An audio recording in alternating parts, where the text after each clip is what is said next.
What's up, everybody? My name is Aiden and welcome back to another video. Ladies and gentlemen, today we're going to talk about the Chicago Bulls home opener in a game reaction between the Bulls and the Oklahoma City Thunder, as the Chicago Bulls don't put up much of a fight in the second half as we lose big time in this game against the OKC Thunder. A couple of things went wrong for the Chicago Bulls in this game. A lot of people have already pressed the panic mode button on the Chicago Bulls team. Whether that's rightfully or wrongfully deserved, I'll leave that up to you. Me personally, I don't really care if people push the panic button, because it's only game one. We've got a long way ahead.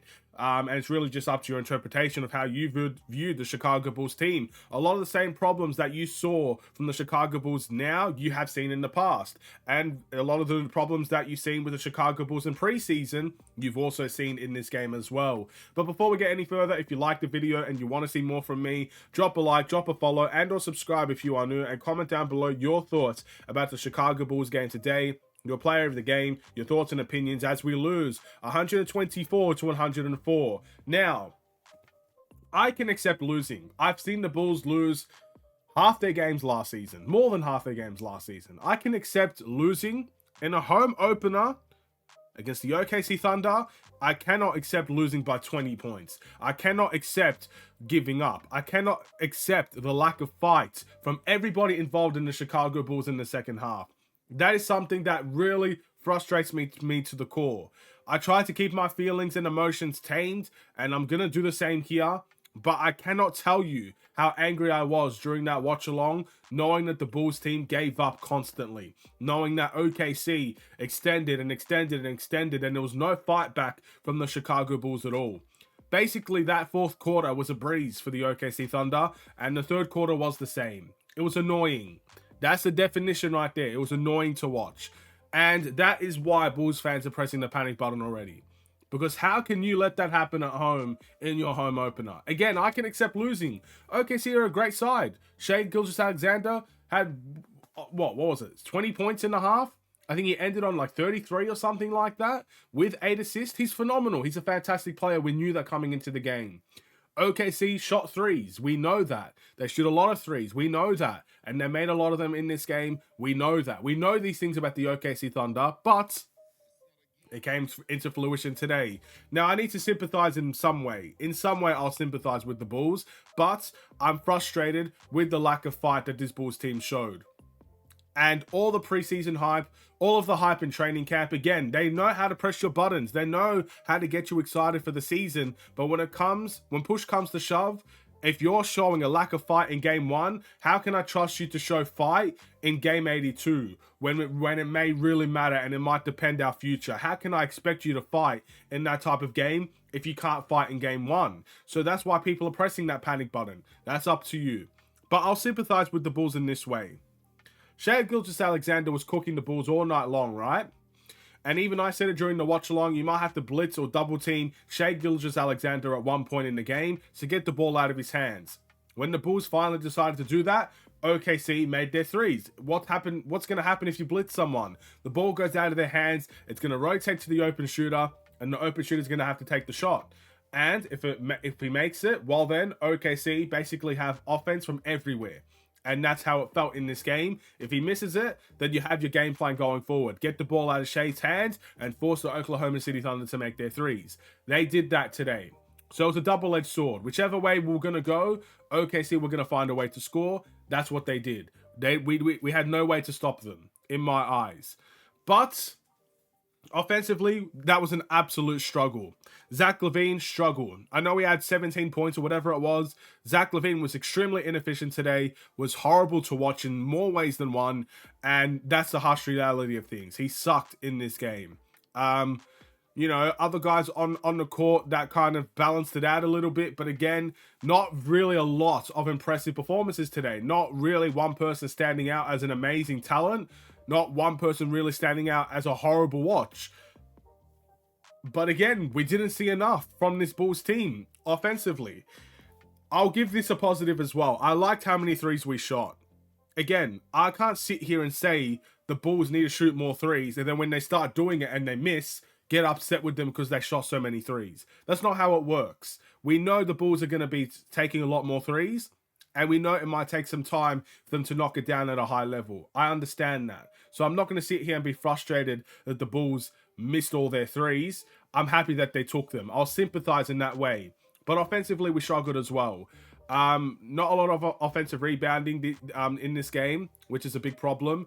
Even we gave up a lot of offensive rebounds in the first half, which was a big problem as well. And the ball did not enter the post anywhere near enough compared to what it should be. If I'm Vucevic in this game, I'm fuming in game one. Because all the preseason work to get him involved, at the end of the day, led to nothing because the ball barely got to him in the post when he actually had a favorable opposition. Chet is a nice player, I agree. He has a lot of talent, but he's still not NBA ready in terms of the physicality side of things. When you have guys like Nikola Vucevic or Jokic or an Embiid or whoever it may be as the center position, their goal is to bully Chet Holmgren, just like the goal is to bully Victor Wembanyama as well. It's going to be a very tough time for those players to guard guys like Vucevic, Jokic, and guys like Joel Embiid, or any sort of stronger center in the NBA. And I classify Vucevic in that category because I think he's a strong guy. But how many post hooks did he have today? One. I remember one, and that was on Chet. But not enough post movement, and therefore not enough cutting, not enough ball movement, not enough passing out of the post, and all those things that we're working on, we really struggled in. A lot of isolation once again in this game. A lot of pick and rolls for DeMar and Zach, in which it was an isolation play, or it was trying to get to the line. I mean, Zach LaVine, again, I can't empathize how really poor I thought Zach LaVine was in this game. And he had a couple of good points in the game. He made a three, got some mid-range points, he got to the line, but he was frustrating to watch. And it looks like when we had our best lineup out there, that could have been Patrick Williams in the game. It could have been Andre Drummond. I thought Andre Drummond played really well in this game. We take them out as quickly as they come on. So, again, a lot of frustration there. I think a lot of people are going to be targeting Billy Donovan in this game as well. It is what it is from that standpoint. I can't really tell you much else. You believe what you want to believe. At this point, I don't really agree or disagree with anybody at this point. I'm just frustrated that we can't fight at home. Looking at my must improve, I would give it to Zach LaVine. I know he had a fair share of points. Let's take a look at how many points Zach LaVine had while we're here. Zach LaVine had a total of 16 points, 3 assists, 4 rebounds. But for Zach LaVine's quality as that max contract guy, I'm sorry, I expect more. I expect better efficiency. I expect more points on the board. And I expect him to be the leader and kind of carry us into coming back in that game. And none of those things were achieved from Zach LaVine. So therefore, he's my must improved, even with 16 points on the board. My player of the game, I was contemplating between Torrey Craig and Kobe White.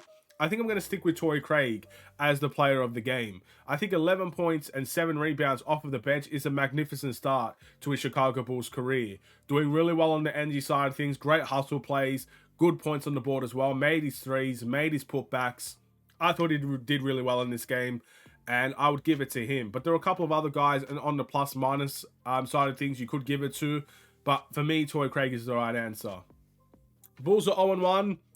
Terrible start to the season again. No fight back whatsoever. Reminded me of last year's home opener for the Chicago Bulls. 3 games in, we had a home game. We got absolutely played off the court in that game as well. We got dominated in that game. So basically exactly the same as how it was last year. It's upsetting, man. It really is upsetting. I can't lie to you guys. I'm not gonna sugarcoat it either. It's upsetting. It's demoralizing already in game 1, and we're talking about how frustrating it is being a Bulls fan. I can't lie to you. That's how I feel. But I'm gonna try and compose myself a little bit more because it is just game 1, and look, we got a good game against Toronto coming up. That's gonna be a close, tight, competitive game, and I'm hoping at home we can walk away with the win. And, you know, maybe try to balance things out just a little bit more. But no more lack of fight from the Bulls, man. Like, come on. Seriously, game 1, you're not fighting? Don't do that to the Bulls fans, man. They don't deserve that. They do not deserve that in the home opener, let alone in any other game. I'll end it here. Thank you all for watching. Drop a like and a follow and or subscribe if you're new. See you in the next video. Stay safe, stay healthy, and stay tuned for more. Take care and peace.